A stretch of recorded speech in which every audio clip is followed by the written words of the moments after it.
now we'll be discussing about the Ansible Playbook. So when it comes to the Ansible Playbook, it is something written using YAML script. So it is predominantly based upon the keys and value pairs. Whenever we talk about the playbook, it is a collection of tasks or the modules that you're going to execute in the target machine. And basically these playbooks are used to execute some series of tasks. So yesterday we were using the setup module, right? Remember? So using setup module, I want to know the distribution of this machine, Linux distribution. So the Linux distribution is Ubuntu and the sample node 2 is unreachable now. Like this, if you want to get the Ansible facts in the sense like the hardware and OS architecture related information, if you want to capture from the target node, you'll be using this setup module. Same thing, if you can see here, I want to execute through my playbook. So consider I want to run this playbook in this test nodes. Test nodes is a group name that is defined in my entry file. And any playbook you write, it can start with 3 hyphens. 3 hyphens denotes the beginning of the playbook. And in which node you're going to execute the playbook, you can able to identify with the help of the host key followed by the values. So what are all the possible values for host key means? It can be a group name or an individual server name, or you can use all. All in the sense, all the groups of servers which is defined in Identifier will be referred. Now, in this server, what are the tasks you're going to define, or what are the tasks you're going to create or execute? That will be decided in this task key. So here, the very first module you're going to invoke is debug module. What is the function of debug module means? This debug module, it is used to print some message to the terminal, like as like a echo command. Normally in our shell scripts, we use echo command, right? To print the value of a variable or to print any constant values. Similarly, the data, whatever you capture, if you want to print that value, we use something called debug module. And this debug module is having two important parameters. One is MSG and another thing is VAR. So when you say MSG, it is used to print some constant values as well as some variable information. So Ansible underscore distribution is a variable name. It is nothing but something we captured from the environmental variable, Ansible facts. Similarly, Ansible underscore system is a variable. Ansible underscore OS family is another variable. So if you want to print any variable as well as the constant value like this, we can use SG argument. Or if you just want to print the variable alone, in that case, we'll be using the VAR key. VAR is just to print only the variable data. And another interesting fact here is, while using any variable in your YAML scripts, not only here, in any YAML script, if you see, if you want to handle the variable name should be enclosed using 2 curly brackets and everything should be enclosed within double quotes. So this is the syntax for maintaining the variable in YAML script. If you remember, in our previous echo command and all, we were using dollar as a prefix. We can use dollar followed by the variable name. That is in a shell script normally we use. But whenever you want to handle any variable within your playbook in the YAML script, we'll be using the Jinga2 template. Jinga2 template means a variable that is enclosed with 2 curly brackets within double quotes. This is how we create the playbook, and playbook is written in YAML scripts. And as you all know, YAML scripts are space sensitive. So the field name, whatever you start, the group of elements, whichever you need to maintain, just maintain some indentation. Just give 2 character space and then start the sub modules or sub parameters. And once the playbook is ready, you can run the playbook by using a command called Ansible-playbook followed by the name of the playbook. So here the playbook name is debugmod.yaml. If I want to run this playbook, I can use Ansible-playbook. It is a CLI command to run any playbook here. So let's try to execute this once. So while in order to work on this playbook, let me create one new folder, mkdir playbooks. Let's organize it, okay? Don't dump everything under the same directory. Just maintain directories for each and every components. And it is always recommended to maintain proper hierarchy and organize your Ansible components. The components, it can be your variables or playbooks or handlers. A lot of things are there. I'll show you how to organize the Ansible components separately, right? So let's create a folder here and let me get into that folder. And here I want to create a module. This is a playbook, debug mod. I'm going to use the example debug module. So I just playbook name can be anything. And let's have this in place. So to run this playbook, we can use the command Ansible-playbooks command. Sorry, along with the field, the module name, debug mod. This is a module. Usually we call it as a module because playbook is used to run some module. So which module is getting executed, we can specify. So Ansible playbook followed by the playbook name. So if you execute this playbook here, can you able to see this is the status of a playbook here. So we are trying to execute a playbook in test nodes. And in my playbook, I have a task to execute a module called debug module.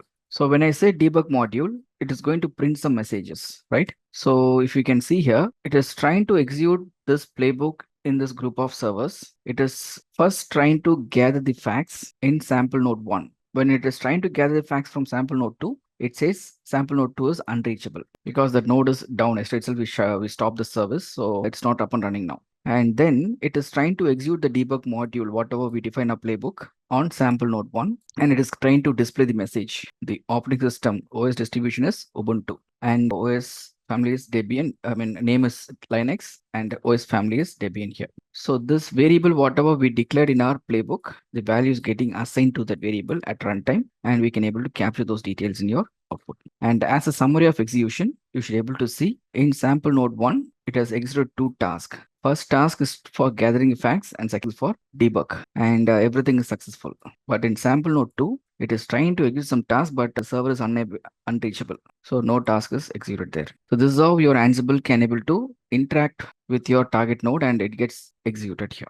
Easy. So here, if you notice one important thing, in my playbook, I have defined only one task, that is debug module. I want to execute only one module called debug module with these arguments. But in my summary of execution, I can see there are 2 tasks get executed. Apart from this debug module, it has executed one more task called gathering facts. But I never coded this task in my playbook, right? Then how come that gathering facts task is getting executed? Means in any Ansible playbook, if you try to execute any task, by default, it executes a setup module. That's why I asked you about setup module. What is the purpose of setup module, right? So basically, setup module is used to collect the facts, Ansible facts. So out of 3,700 plus modules, your setup module is a default module. Even if you're not coding it in your playbook, it will first execute the setup module, capture all the details from that server, and from that details only, your debug module can able to print that result.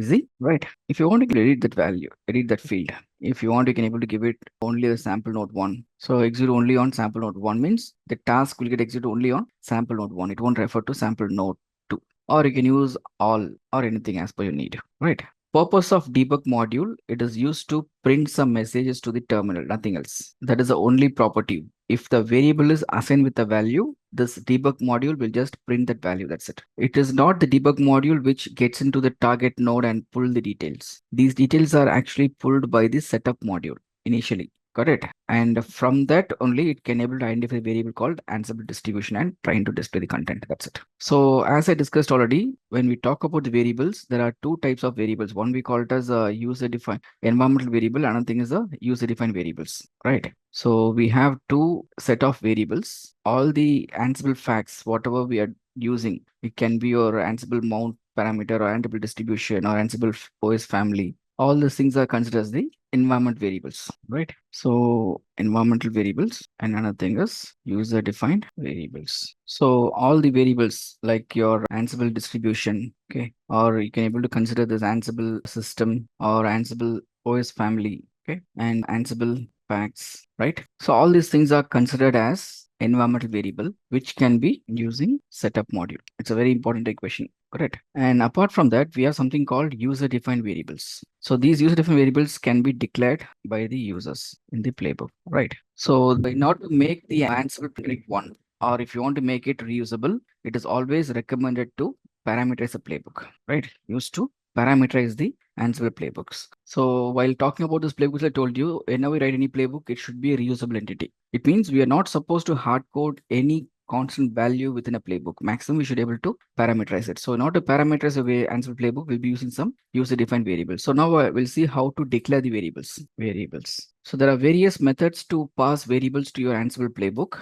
Out of that, the very first thing is we can able to declare it in a playbook itself. So if you look into this example here, so just look into this example. I'm going to create one Ansible playbook and I want to run it in sample node 1. And in this playbook, I'm going to again invoke a module called debug module. So this debug module is used to print some messages to the terminal. And I'm going to declare some variables in my playbook by using VARS key. So VARS is a key that is used to declare some user-defined variables. Like normally in our scripting language or programming language, we use some variables like x equal to or int a equal to 5. Like that, we can able to declare some variable using data type, variable name, and the initial value. But in Ansible, right, we use something like a Python because Ansible was developed using Python language actually. So how you manage or maintain the variables in Python is the same way we have to maintain it here also. So in Python also, we never use a data type while declaring a variable. The data type of the variable will be based upon the initial value of the variable. So if I say 23 to this x means x is considered as a numeric data type. If I say any string of characters means this becomes a string.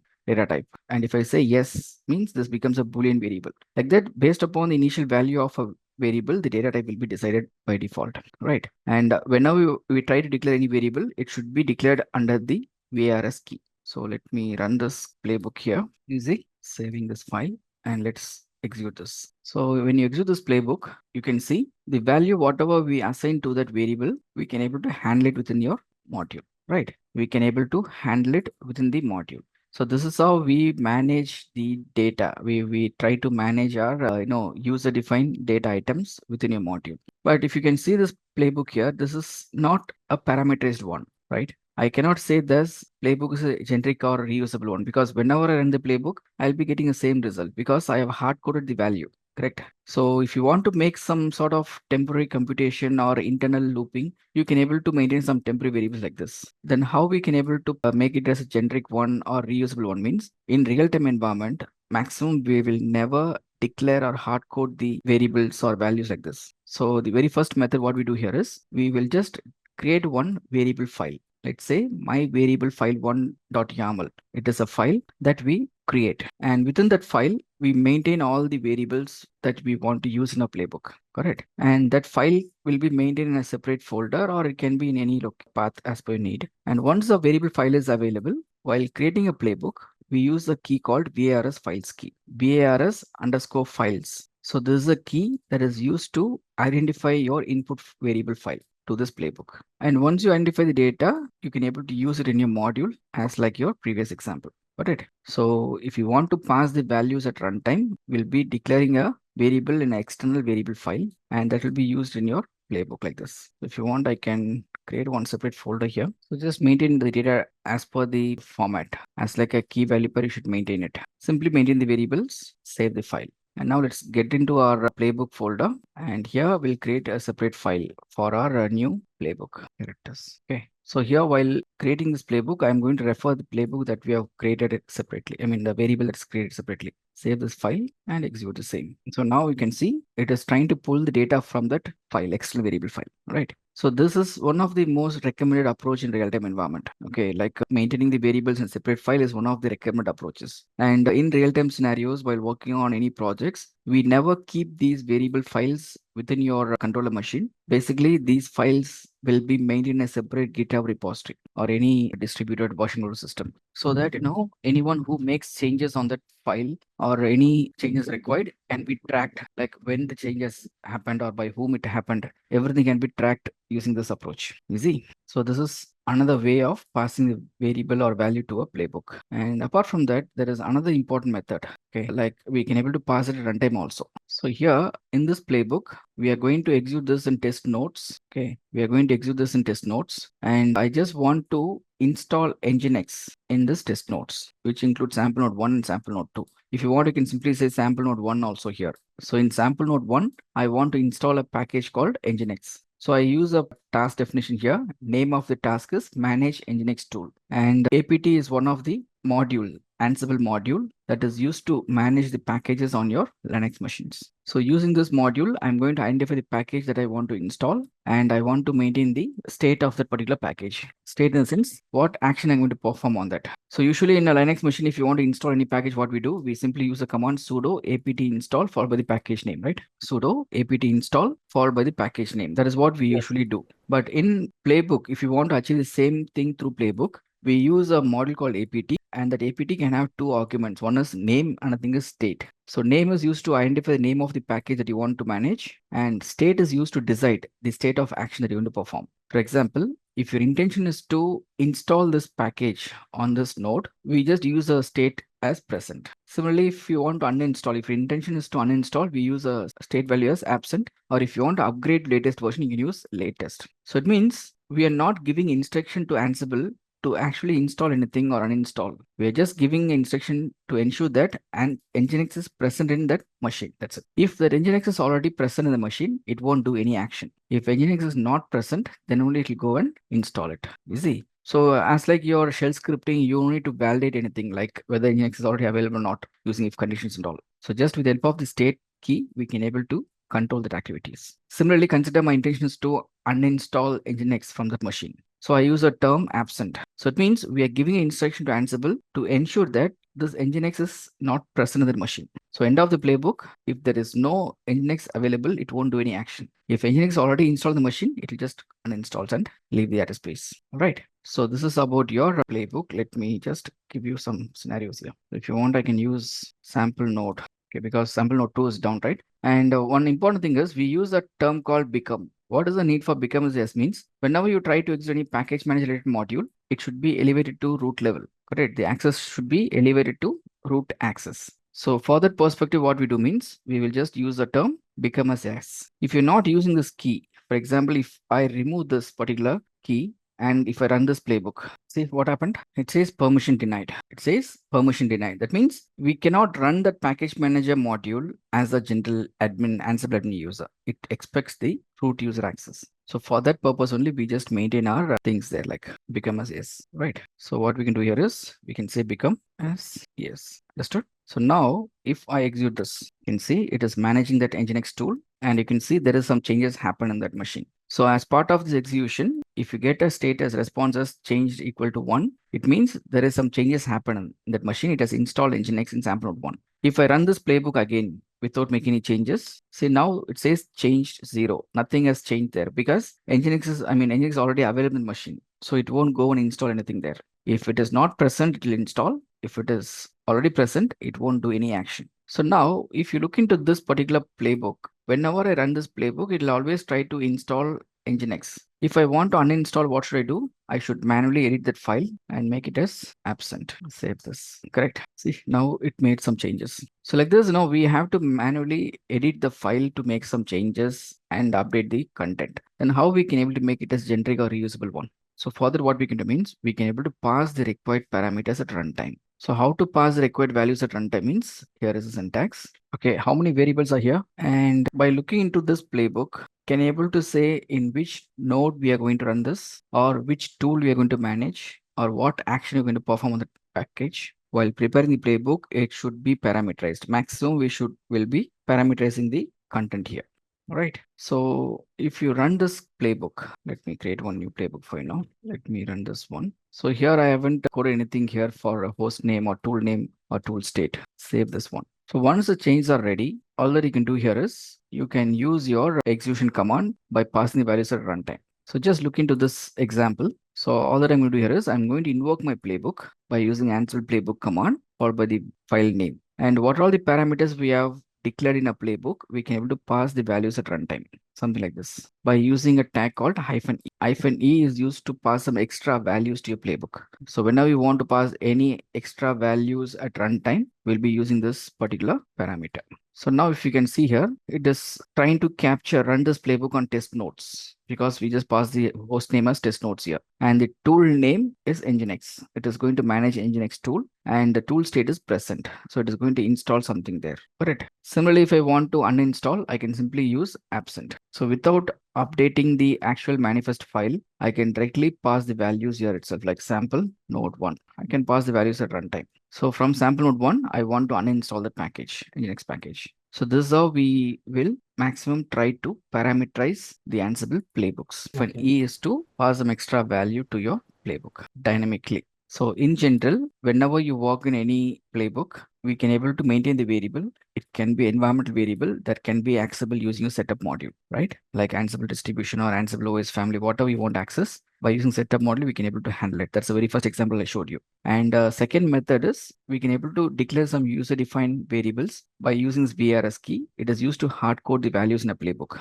And the next method is by using VARS files key to pass some values through some external variable files. So these variable files can be made in a separate GitHub repository and version controlled. And apart from this, if you want to pass any values at runtime dynamically, we can use some -e tag to pass some extra values. Correct. And apart from that, there is one more option, like there is something called hyphen syntax check. Okay. So hyphen syntax check means my intention is just to check the syntax of my playbook. I don't want to execute it, but I just want to check the syntax of the playbook. If there is any syntax error, it will immediately highlight here itself. If there is no error, it just throws the playbook name. That's it. So before you trigger or execute any playbook, we can use this tag syntax hyphen syntax check to check for the syntax errors, because sometimes we might be missing the indentation or the parameter, the key, whatever is find or variable whatever we use, it might not be available. So any syntax errors that exists in your playbook or YAML script, it will be captured using this tag. You see? So this is all about creating a playbook and managing the variables in a playbook. So can you able to say this playbook is a completely parameterized one? Is this a completely parameterized playbook we can consider? So using this playbook, I can able to dynamically change the host name, tool name as well as tool state, right? So can I consider this as a completely parameterized playbook as per the best practice? So if you say yes, can I execute this playbook in this host name? If I say host name as test nodes is a group name, right? It's a group of servers. If that group of servers has some CentOS machines, or it is having some RHEL or Fedora distribution, can you able to run this APT module there? APT module is meant only for Debian or Ubuntu based machines, right? If your group of server, if it is having any other distribution, in that case, this APT module will not be recognized there. And how we can say this as a completely parameterized one? It is not a completely parameterized playbook, all right? Because we cannot parameterize the module name.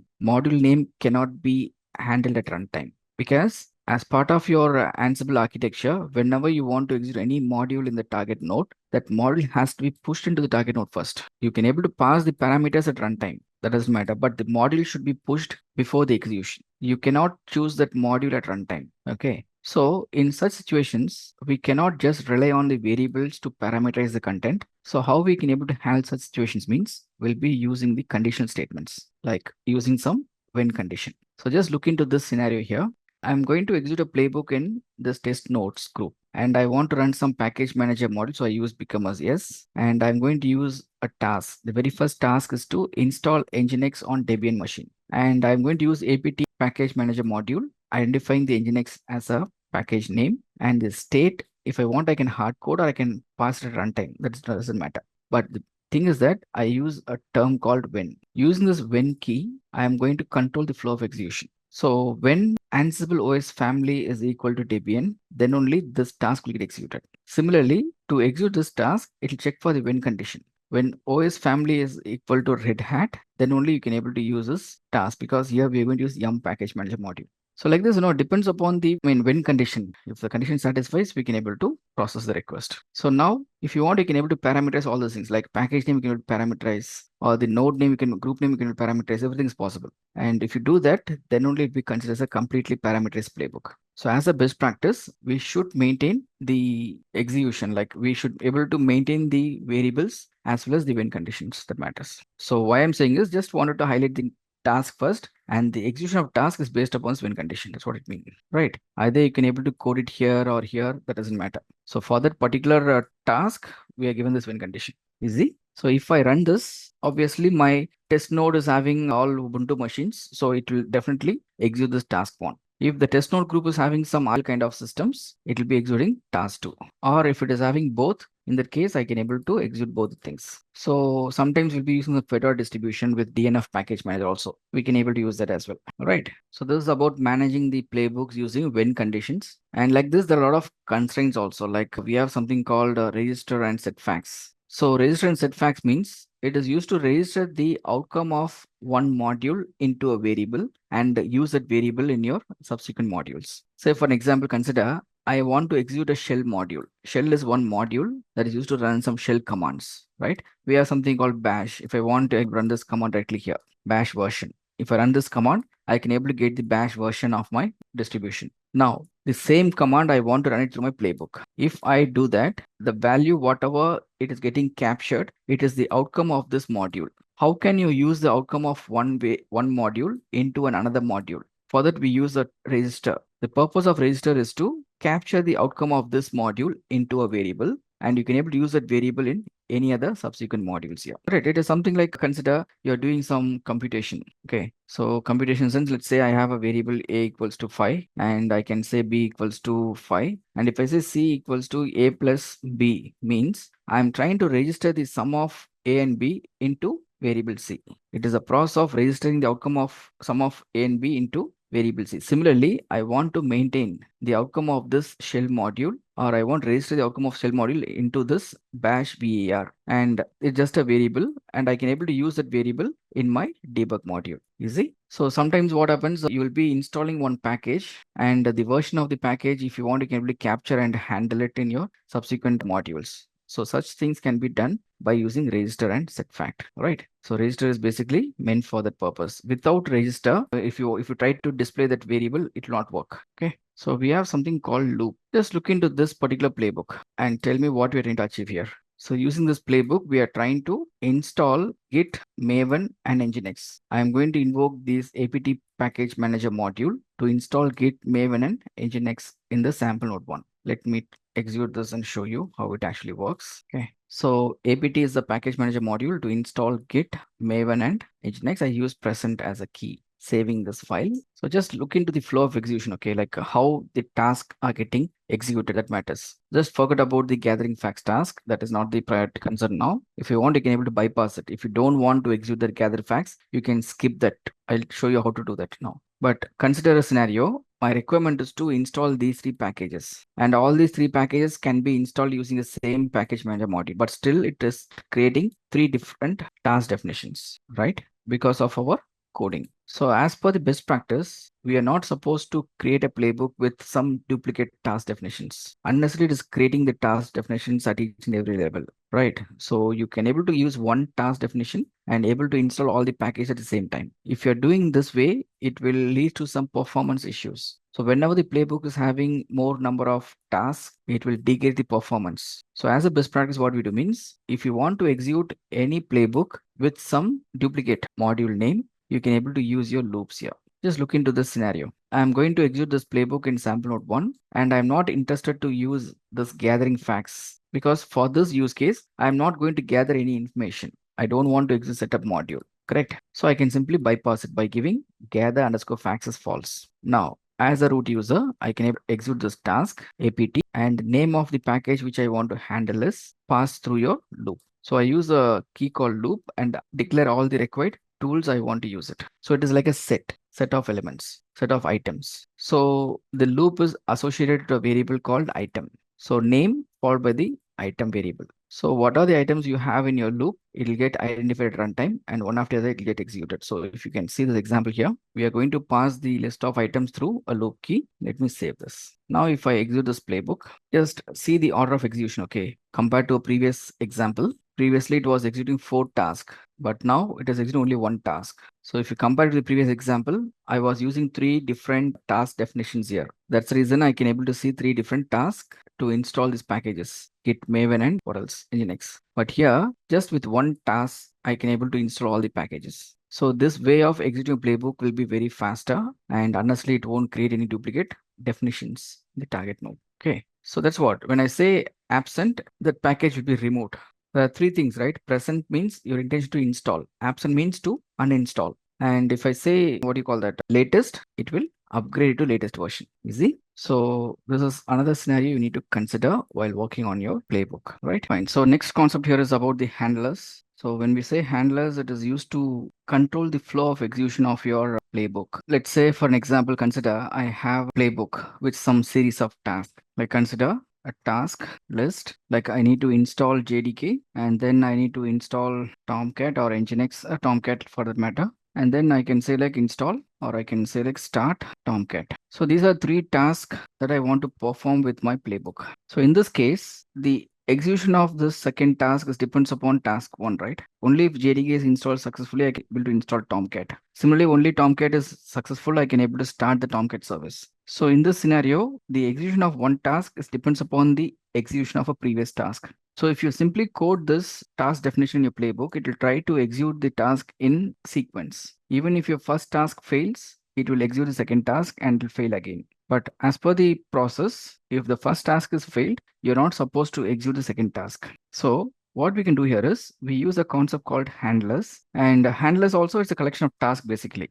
As like your task, handlers is also going to execute some modules, but the modules, whatever you define in the handlers, it will get invoked only if you notify. So what we can do here is, while executing this install JDK task, if that execution is successful, I can notify a handler task. Similarly, whenever required, I can able to give a notification to that handler task to execute that module. So this way we can able to control the flow of execution of any particular module. So just look into this example. So let's say, for example, here in this case, I have a playbook.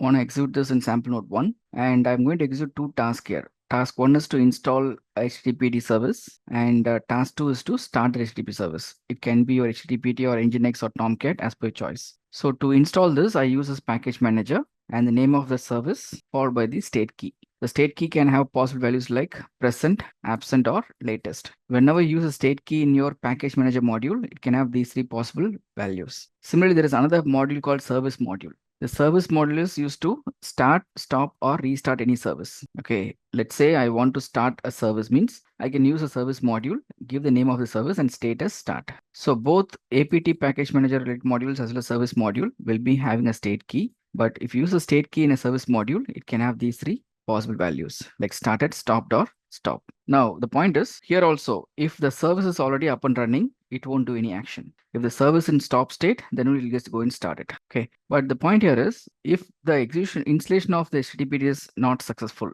in that case also, it will try to start the service and it will fail the playbook. So to overcome this, what I can do means I can able to define a playbook using the handler task. Listen carefully. So I have a very first task in my playbook to install HTTPD. I'm going to invoke APT package manager module to install HTTP service. And for this particular task itself, I use a key called notify. Notify is the key that is used to notify the task that is defined in your handler. So if you can see here, handlers, as I said, handlers also is going to execute some modules as like your task. But the task, whatever we define in the handlers, will be invoked only when you notify. So when you execute this playbook, the flow of execution will be something like, it will first run this task, try to install this package as per the definition. If the package installation is successful, then it will automatically notify this task and it will search this task from this handler. If that handler is having the task like start HTTPD, it will execute that particular task. You see? So this is how we manage the task definitions. And whenever we talk about the handlers, it is not like we have to code the handlers within your playbook. In real-time environment, we never hard code the handlers in a playbook. It will be maintained in a separate folder, in a separate directory, or in a separate repository also. It is possible. All right. So that is the purpose of your handler task. It's a very important thing. Okay. So while building your playbook, you'll be including your handlers, variable files, your what do you call that, variables with extra parameters. Everything can be coded together. Right. I'll show you with some examples now. Okay. But you understand the concept, right? What is in for handler? So handlers are basically used to control the flow of execution of your playbook. It is also a collection of tasks, but the difference is the task, whatever we define in the handler, will be invoked only if we notify. Right. Now, the next important thing is about the Ansible roles, the last entity here. So when you talk about Ansible roles, it is used to organize the Ansible components. Basically, Ansible roles are used to organize the Ansible components. Organizing Ansible component means, even if you have noticed my execution here, I have prepared a separate playbook for my playbook definitions. Similarly, I have prepared a separate folder for variables, right? I never kept the variable file within this playbooks folder or in the default directory here. And also we have something called handlers. It can be in a separate folder.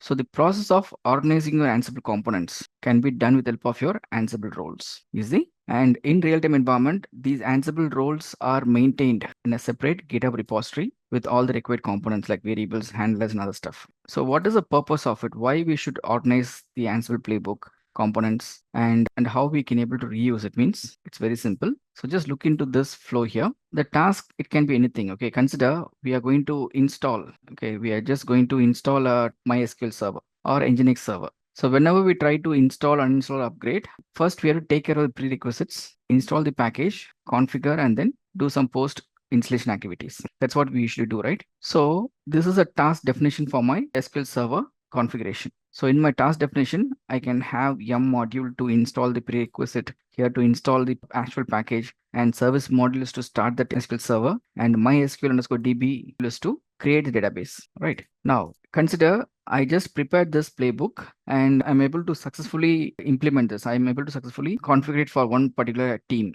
Down the line, after a month or two, if the same team is approaching us with the same requirement, or if I want to reuse it for some other teams, means in that case, I don't want to know recreate this playbook. All right. So what I'll do means, what are all the task definitions that I want to maintain to set up the MySQL database server? I'll be creating a separate folder and maintaining it there. So my role, my SQL role is a role name. It is a collection of files. And in that file, I just maintain a task definition. And once a role is created within this playbook, I can simply use a key called roles key and use that role name. What are the roles we have prepared in a separate folder? We're just going to invoke it here. So it means the playbook will always be like a template. We never hardcode anything here. Correct. It's just a template that is going to invoke some roles. So it is not just about creating the task definition. Even you can able to consider any Ansible components. Like it can be your task, variables, handlers, defaults, or any templates. Like in my case, I manually create a variable folder. Remember, but in real time, we don't need to create any variable folder. If you simply create a role, automatically one variable folder will be created. In that variable folder, you can create one YAML file and have the variable definitions. Similarly, you can see one handlers folder. Within the handlers folder, just create one main.yaml file and prepare the handler task. So this is the way of organizing your Ansible components. This is my root folder. Within the root folder, I can have some subfolders to maintain its components. All right. So what is the need for organizing this component means? To ensure reusability. Let's say I have some variables that is common for most of my tasks, means I can have it in a separate folder. Similarly, handlers, if it is common for more than one task, I can able to invoke it from this folder. You see? So that is the way we just organize the components. And in Ansible, if you want to create such roles, we use a command called Ansible-Galaxy command. Listen please, Ansible-Galaxy followed by the init command and the role name. If you run this command, it will automatically create one role, which is nothing but collection of subfolders. So for each and every Ansible components, you can find a dedicated folder. If you want, you can able to create more and customize this. It's possible.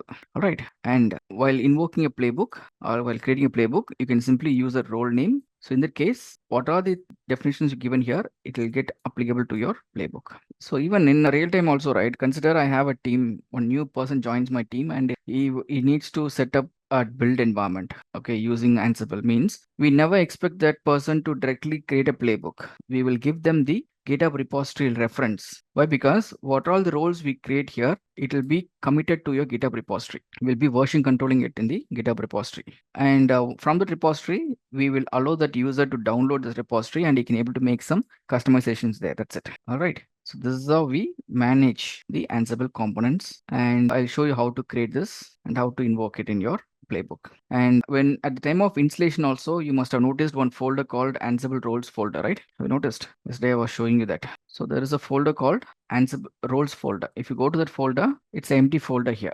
So what I can do if I want to create a role, I can simply use a command Ansible Galaxy init command followed by the role name like test role 1. If I run this command, you can see one new role has been created. And if I say ls, I can able to see that folder is available here, test role 1 folder. And if I get into that folder, I can able to see it is having some subfolders. And if I want to know the components of that folder, I'll show you tree command here. Okay, tree is not available here. So if you can see the structure, folder name can be anything and it can be relevant to your use case. Like for what purpose you're creating the role. The role can be used to create your SQL database server or Oracle database server or to set up your Nginx, anything, right? Build server. So depends upon your requirement, we can able to set the role name. And once you create the role, you can see if you can navigate to the roles folder, you can see some list of components. Like defaults folder, we have main.yaml, handlers folder, main.yaml. So main.yaml is the initial file where we can able to give your actual definitions. So similarly, if you want to maintain any variable files also, no need to create a separate folder. Within this VARS folder, you can update this main.yaml file. It's just a template, okay? It will not have anything as of now. It's just a template actually. You see? So it is just a process of maintaining the Ansible components in one folder like this. So if you have everything in one folder, you can directly push this into a GitHub repository, right? For your reference, or if you want to share it with other users, right? So that is how the agenda here, okay? Initially, in the initial versions of Ansible, we were manually creating these folders and organizing it, correct? So now we have this capability to organize Ansible components. And people who are working in Ansible, their very first activity is to create the role. or use the existing role and make the incremental changes. They are not supposed to directly create any folder like variables folder or playbook folders and all. As per the company standard, they have to strictly follow this process, right? So now how we can able to work on these roles means it's very simple. So I'll show you one example, and I will include the handlers also here. So listen please. So we just created one role by using the command Ansible Galaxy init command. Test role 1 has been created here, right? And within that folder, I want to create one task definition. Okay, so I will get into that folder first, cd to the task folder and vi. And if I say there is a main.yaml, right? So just give vi main.yaml. And here I'll be adding all this content, like what are all the changes I want to maintain, I can maintain it here. So this is just a task definition. In this task definition, I'm going to install Nginx, and then I'm going to notify to this start Nginx task, which is defined in the separate folder. So let me save this, and I'll be creating one handler task now. So there is a handler folder. So let me go to that handlers, and here also you can see main.yaml. So vi main.yaml. So in this, I want to handle the task that I want to start the Nginx. Service task name is start Nginx. Save this file. That's it. So now we have prepared the task list, and once the task is completed, I want notify to this handler task. Correct. Like this, if your playbook needs any variable file, just go to this VARS folder and insert all the required variables there, as we did in our previous case. Right. Now, once you are ready with your Ansible roles and definitions, you can prepare your playbook. So you can able to prepare a playbook by using this role name. So let me go back to my playbook folder, vi role demo. So in this playbook, I can simply code. I want to execute this in my sample node 1. As a root user, I want to execute some package manager, and I want to invoke the role called test role 1. Roles followed by the role name. Save this file. Once you're ready with this, you can simply run your playbook. Ansible playbook followed by the role demo 1. See, if you can see this execution flow, it is trying to execute this in sample node 1. It is gathering the facts, and it is running the very first task. The task name is test role 1. I mean, task name is actually, it is install Nginx, which is captured from test role 1. Got it? Which is just installing Nginx. Once Nginx is installed, it is running the handler task, which is also present in the same roles folder. Right. So like this, we can able to organize our Ansible components in its own directory for easy maintenance, as well as to quickly refer to the and reuse it. So the main objective of Ansible role is to organize Ansible components, and it is also used to, perform reusability. And not only that, the work, whatever you are prepared, you can able to share it with the external users. It can be within your network or outside the network, right? And while writing a playbook or while writing this, you can able to parameterize also. You can able to add some variable name, and you can able to assign that value at runtime by using -e tag. You see? So when it comes to your Ansible playbook roles, it is ultimately used to organize your Ansible components, reuse, and then share. Sharing means the playbook, whatever we prepared, this entire play directory or the task folder, roles folder can be uploaded to GitHub repository, which can be shared at enterprise level. Correct. And not only this, okay, we have a global community also for Ansible roles. We have something called Ansible Galaxy. So if you browse through this page, I'll give you one reference now. See this galaxy.ansible.com/UI. So this is a global community. It's a global community, so where you can able to explore some roles also. Like consider you want to set up a Tomcat server, or if you want to set up an MySQL database server. If you don't have any clue about it, you can able to explore this. You can search here and search for the role. Like if you want to set up a Tomcat server, let's say Tomcat. See, these are all the various resources, okay, that is defined here. Okay, and at any point of time, you can able to maintain this. Like for example, consider these are the global users who contributed their work for global community. If you want, you can create your own account. It's a free of cost. The email ID, whatever needed, right, which you use for GitHub account, with the same email ID, you can just create an account and log into this account, and you can able to upload your work also if you want to share it with others. Got it? Like we have a lot of things like for Tomcat installation setup, like you can explore anything here, something like this. So if you navigate to that, this is a command to download this to your local machine. So before that, you can browse through the documentations also. If you see, the documents are available in the GitHub repository. So if you navigate to the repository, so any role that we upload, it will be available in a dedicated repository. See here, it is having its own task definitions, its own handlers, variables, right? So this is how we upload upload our roles into the GitHub repository. And if you want to use it in your local machine, you can use a command, Ansible Galaxy role install command. So if I run this command here, it gets installed to my local machine. It's just a process of downloading that or cloning the repository, nothing else. See, it has started downloading it, and I think it's downloaded to this directory. See here. Got it. So it is just a process of cloning. Within your intranet, you can use a git clone command and clone that repository to your local machine using git command. But through your global community, if you want to download, you can able to use this command directly. Just a process of cloning it. That's all. Like this, tomorrow, if you want to share any of your work with this global community, you can just create an account and upload it. Easy. So there are two things here. Ansible Galaxy init is used to. So this command is to create Ansible role, and this is to download. Okay, so this is how we manage things. All right. So the next topic will be based upon your Terraform. Okay.